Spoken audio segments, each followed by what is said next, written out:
ఇక ఆఖరిగా నియమాల్లో అతి ముఖ్యమైనటువంటిది మౌన వ్రతం. వీలైనంత వరకు మౌనంగా ఉంటూ మీ అనుష్ఠానాన్ని మీరు సాగిస్తేట్టుగా ఉండాలి.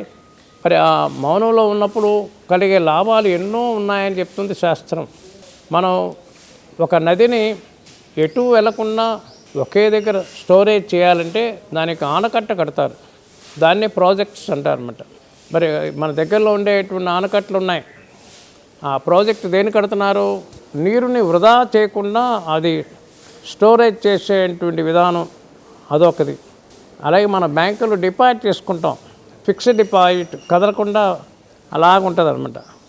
అలాగే మనం చేసినటువంటి జపం, పారాయణం, పూజ, దానం, ధర్మం వలన ఒక అద్భుతమైనటువంటి శక్తి లభిస్తుంది.